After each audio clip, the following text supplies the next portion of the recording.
Hello and welcome back to the Root Cause of Success podcast. We are your hosts, Kip and Marina Brooks, and here on this podcast we're talking about the root cause of failure as well as success. How to release the root cause of failures and how to plant the root cause of your success. And this week we're talking about a big topic, something very important. Especially right now. Yes, especially during all the stuff that's going on in the world now, and stuff ahead, all the unknowns, and that is stress. It's stress is at the foundation of just about all illness, and there's a link to it, I would say, in all illness. But what a lot of people don't realize, I didn't until just a few years ago, that there's actually a good stress and a bad stress. We just always hear about the bad stress. And actually, you were one of the first people I knew that actually knew the difference. Yeah. When I was studying psychology in college, this was new to me as well, and it was very interesting, and I've been referring to it ever since.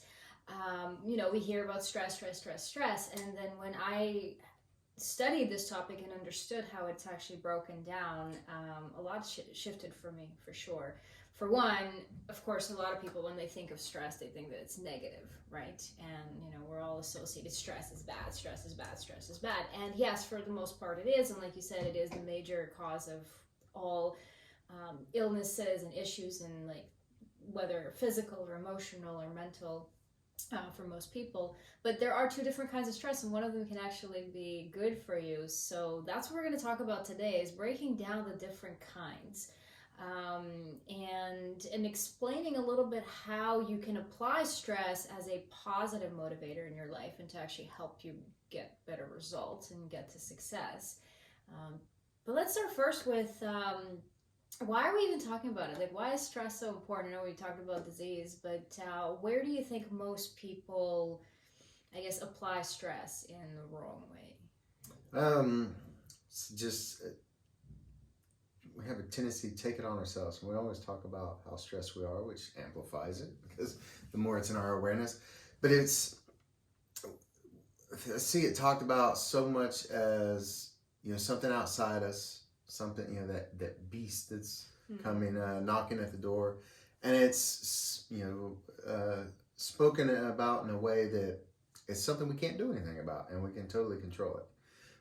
There are stressors, there are stress factors in the world, in the universe, but our reaction to it doesn't have to be stressful all the time. And even when it is, we can shift out of it. But also this recognizing and having the discernment between good and bad stress, I found myself very empowering when I first actually learned it. I said, oh, okay. Yeah, it's when you hear people that's, I don't know, Tom Brady always comes to mind, but when you hear people talk about how, I perform well under pressure, or I thrive under pressure, that's what they're talking about. They're talking about the good stress, which, to give the psychology term for it, is eustress, and it's spelled EU before the word stress, not you stress me out, but yes, eustress, EUSTRESS. And the other one would be distress. So we all know about distress. When we're distressed in something, it's like there's like a displacement of something, right? Of how we're feeling. So it's, it's interesting how many times dis is connected to a word and it equals something not good, like distress, dis-ease, disconnect. Yeah. All of that. Exactly, for sure. Really, whereas I guess you can think of it as the euphoria, right, that you get from the pressure. Well, so it's how you take the pressure of a situation. So stress is kind of this neutral state. It's how, like you said, how you respond to it, or if you choose to react to it. That is what's going to produce the kind of outcome that you have, and how you're going to feel about it. And how it's broken down is there are two questions to ask yourself to basically run yourself through this appraisal of what's happening. And after you answer those two questions, you will have a much better picture and you will know where you are. And then you can shift. If you get distress, you can shift it into eustress. So the first question to ask, sort of the primary appraisal, the first level that you're passing through is asking the question, is this important to me? And normally like that kind of happens automatically, because obviously if something's not important to you, you're not going to stress about it, right? And still, I think actually pausing and asking yourself that question can actually bring a lot into awareness. Well, I think too, a lot of people, I think it's always important to ask that, as silly as it sounds, because we're taught so many times, like it's a badge of honor to be stressed out and overwhelmed a lot of times and overworked and all this stuff. And Busy. so I think a lot of times that we're disconnected from the idea of, or the realization of whether it is important or not. And we just automatically go to stress because we're really kind of trained that way. And we pick it up from the people in our environment. So yeah, it gets us kind of centered and back in self. And like, is this important to me? Because it could be important and stressful to everybody around us, doesn't mean we have to take it on. So I think that's a really good question to ask. Yeah. And it's kind of like one of those diagrams, you know, we see it on social media a lot, like start over here. If the answer is yes, then this. If the answer is no, you go here. So it's kind of like, you know, a little bit like that. So, of course, if you ask yourself the question, is this important to me? Does this really matter to me? And the answer is no. I think automatically we kind of feel the stress dissipate. It's like, okay, so it's all good, right? It doesn't really matter. And if the answer is yes, it is important to me, that's when you move to the second question, and the sort of like the second level, the second way to appraise the situation is to ask yourself, do I have the resources? And resources is not just money. In fact, it's so much more than money. Money is just one little thing, but it's, do I have the time? Do I have the energy? Do I know the people? Do I have the connections? Do I have the mental creativity to come up with some creative way to handle the situation, and so on, right? So with the second question, where distress comes up is when the answer is yes, it's important to me, and no, I don't have the resources, right? And then that's when we go into distress. How am I going to do this? This really matters to me and I don't feel like I can do it, right? And as we teach, obviously, we hold the presupposition that we all have all the resources that we need to succeed inside of us at all times. And whenever we feel like we don't, it's not that we don't have the resources, we just happen to be in an unresourceful state. And that was one of our previous episodes when we talked about state versus identity. A state can change in an instant, whereas an identity is something that you take on. So just with this, if you answer the question, do I have the resources, with a no, this is where we would invite you to actually evaluate it a little bit further. And is it really true? Is it really true that you have absolutely no resources? Is there really no way for you to handle the situation? And it could be that you're just in one of those states that you just feel like nothing's working and just don't have what it takes. And again, you can shift out of that state. Give yourself some time. Listen to our episode on state versus identity, to how to shift a state. And once you do, then you come back and reappraise and sort of look at the situation differently. Now, if you answered, yes, it's important to me, and yes, I have the resources, that's when eustress kicks in. That's when you get this rush of possibly even adrenaline, and it kicks you into this state of overcoming something and achieving something. This is huge in sports, especially when, you know, the team is down so many points and the clock is ticking and it's time's running out, and oh my god, do we have the resource? Do we have enough time to make it? So the team, and especially the captain that can lead the team from the perspective of, yes, we have the resources, we have what it takes right here inside of us, and the team becomes motivated, they perform differently. And many times, like, that's when you get the big underdog story, right? And like, it's Super Bowl 2017 when Tom Brady and the Patriots were down so much, and then fourth quarter, Brady brought together the resources they had available. But I want to go back to what you're talking about, the first part of when said, yes, it's important to me, and do I have the resources, and no. And it's really, if you think about it, if you say no to having the resources and it's truly no, then really there's nothing to stress about either, because that's it's like you just kind of let it go and let it happen. But yeah, no matter what, we tend to always have the resources. We're just cut off of them. And if we don't, we have the resources to be able to gain the resources. And I really want to stress that fact, is because if we don't have them, we know someone who does. And just the realization that we don't have the resources shows us that we have possibility to gain them, and there's something we can do, because for us to know, to be aware of the resources we're lacking, that just shows that we know there's a way to fix it, and we actually are in tune with it. So like really taking ownership of that, and stressing on that stressful part will actually release a lot of the stress. I find in my own thing, when we actually kind of get out of the victimhood mentality of focusing on the distress and actually look at, okay, I don't currently possess it. However, I'm aware of what it is, so I know there's a solution and I know it's fixable. Yeah. And it makes me think of the whole, no from the universe or God, or however you want to look at it. Most of the time doesn't actually mean just no, it means not yet, right? So if you, like you said, if you're in a place of, I don't have the resources, there's no way, you always have the resource of time, in terms of, okay, then not right now. Maybe this isn't meant to work right now in this way. And then some time passes and you look back and the situation ended up turning out even better most of the time, I find.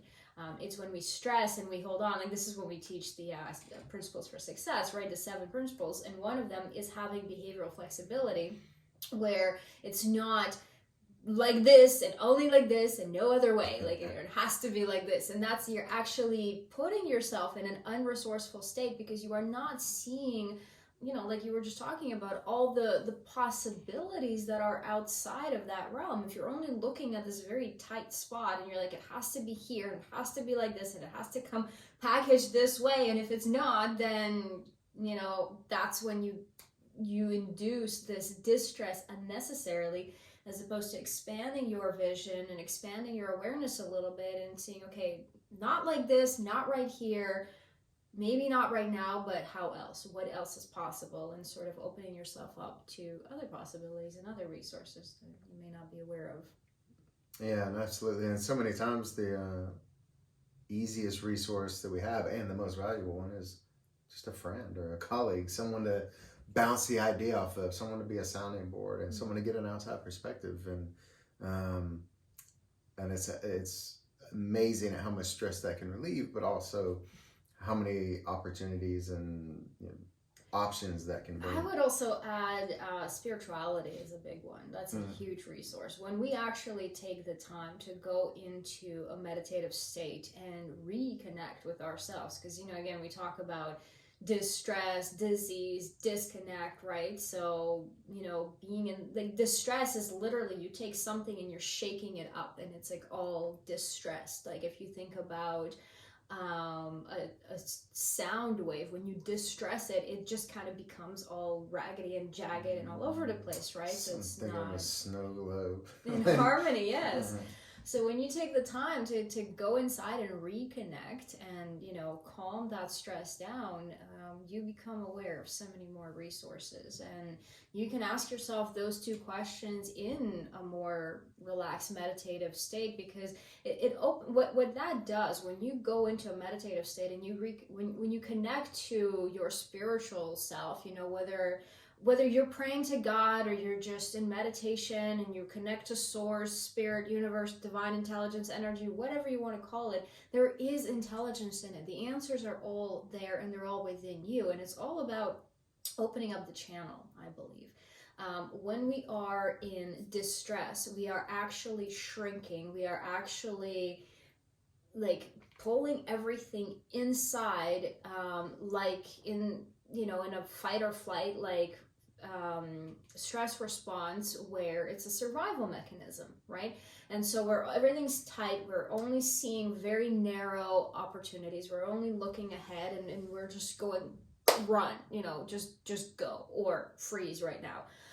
there are no other opportunities. But when you put yourself in a more relaxed state, you are actually activating the parasympathetic nervous system, which opens up your brain to bring more information from other parts of your brain, from other parts of your unconscious mind, and the answers are always there. So it really is about allowing the channel to open up. It's about letting go of that tightness and expanding out into other possibilities and other opportunities. And you can do that through breathing, you can do that through meditation, you can do that through many different ways, whatever it takes to put you in a more calm and relaxed state. Because again, your parasympathetic nervous system kicks in when you allow it, and when you are in that state, you become a lot more resourceful and you evaluate things a little bit differently. Yeah, all the great achievers of the world, regardless of what you think of them on their morals or political views or anything, but people like Thomas Edison and Albert Einstein, Tom Brady, and Nikola Tesla, and all these people, they all said when they were most stressed or felt like they were really behind in the game or whatever it was, it's like when they could go back, in the locker room or go in their private office or whatever and go into a meditative state and relax, the solutions came. Edison actually made it a daily practice to go into nap time with a problem in his mind that he wanted a solution for, and he said oftentimes he would awake with the solution, or at least something that got momentum going again forward when he thought everything else had been tested. And it's the answers so often are in us. There's this Einstein and so many others had this idea of a collective consciousness, a super conscious outside ourselves, where they said all information was, the ability, the know-how to all the factors that come into play to put man into flight were always here. It just took the Wright brothers to stumble upon it in an aha moment, and that's often what we're doing when we have those aha moments, is we've connected to whatever that super conscious is that is out in the ether, and this energy source, that the source of all that is. And when we're in tension, it's think of your hand like if you ball up your fist and clench it, put it in distress, there's only so many things you can do with your hand. You can like pound something or hit it against something, but also it's going to cramp up, it's going to start aching after a while. But if you relax it, kind of that eustress, and just open it up, it's like there's so many more possibilities. You can pick things up, you can count if you need to. Math is not a strong suit like me. Or you can still choose to go back to the fist. Like, you just have so many other options, and we're the same way. And that's the body is a manifestation of the mind and the frequency we're in. So the more tension the body is under, the more tension the mind is under, and the more that energy channel is blocked and not free flowing. So once we relax that, you can either relax the mind to relax the body, or trick it and go backwards and relax the body to relax the mind. But either way it works, and you'll still get the outcome. Right. So when you relax and expand, and then you come back to the second question, reevaluate, and you see that you do have more resources than you initially thought, and then you feel that adrenaline kick, you feel this, it now shifts into more of an excited energy, and then that is where you get into eustress. This is the, okay, I can do this. You get motivated, and you start seeing it as a challenge from a positive perspective, something to conquer, something to achieve, and you can do it, and the excitement of what it's going to be like once you do. And like you mentioned, all the greatest athletes, and we use sports here as an analogy because it's got the infamous clock ticking, and it's a score and the points and all of that. But this happens in everything. It happens in business, it happens in parenting, it happens in relationships, it happens in everything. When you come back and ask yourself, is this really important to me, and do I have the resources? And when you expand and open yourself up to the resources, then you actually get excited and you go, oh, I know how to do it. I can do it now. And then you kind of kick into the eustress that becomes a positive motivator. It's still like, it's still a higher energy, like there's a frequency here. It's not like you go into a calm or meditative state to open the path up, and then you still kick the energy back up into a higher state, but now it's positively driven and it's focused towards what you want, as opposed to being focused on what you don't have and how you can't do it. So yeah, I think that the sports analogy works. So what makes it such an easy metaphor or example to use all the time is because everybody's aware of the deadline. Like so many times in life, we're not aware of the deadline, or just the person there that's involved directly is. Us as the audience, as the observers of it, like we're not aware of other people's deadlines. It's not as tangible, but in the sports realm, we are. There's the clock, there's the billboard, there's the announcers telling us what's going on. Like we're very aware of it. Yeah. So it's just such an easy metaphor to use for that. But because that's the thing. So many of us, and I say all of us in some area or another or multiple, we've disconnected from the idea of there is kind of a deadline we're playing against. Like if you're not fully committed in a relationship 100%, sooner or later you're going to run up against a clock you didn't know was ticking. Same thing in your job. If you're not keeping up with the deadlines there, even the ones they don't talk about, if you're not keeping your performance up, there's a clock that's ticking that sooner or later they're going to be like, you know what, this just isn't working out. And our health, our fitness, everything kind of goes with that. So if we turn it into more of a game, there's actually a really good book written kind of on the idea of it. I can't remember exactly the name. I think it was Super Good or something like that.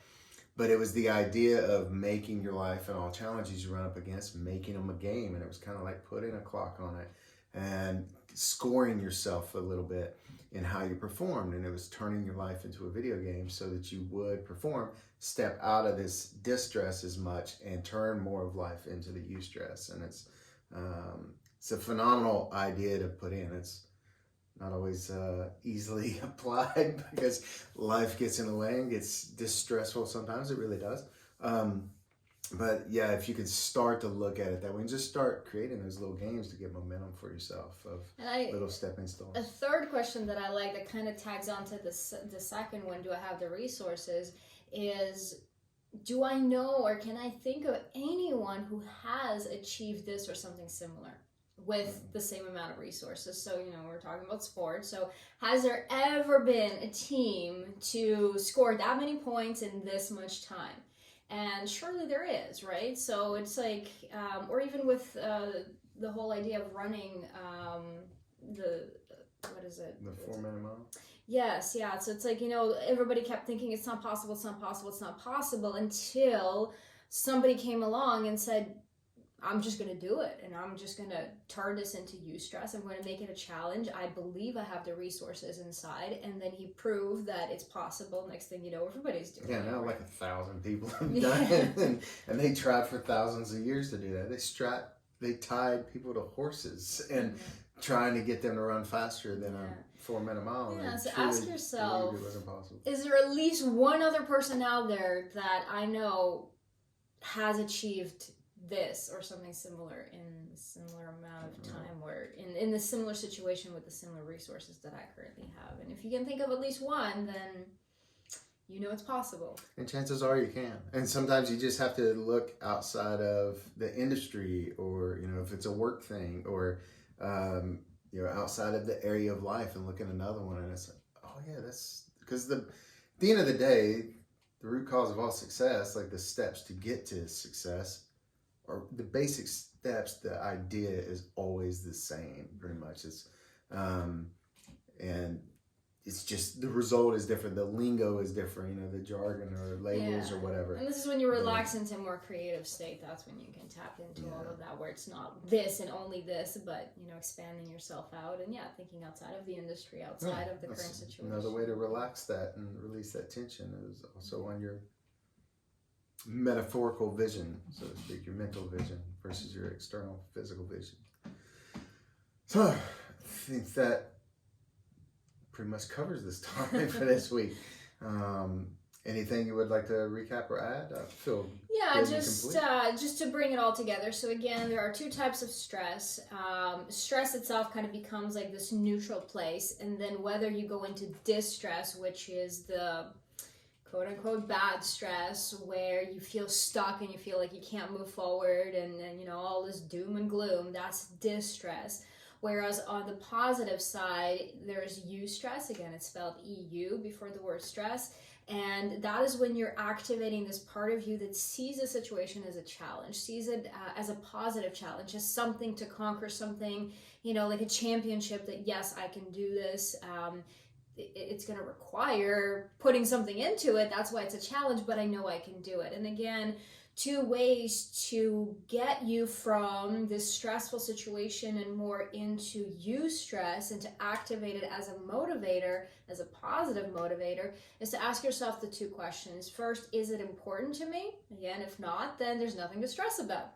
And yes, if it is important to you, then the second question would be, do I have the resources? And I would actually like to reframe the questions from do I have the resources to what resources do I have? And expand yourself into thinking, okay, not can I do this, but how can I do this? How is this possible? Do I know of somebody else who has done it? What are some other ways to look at it?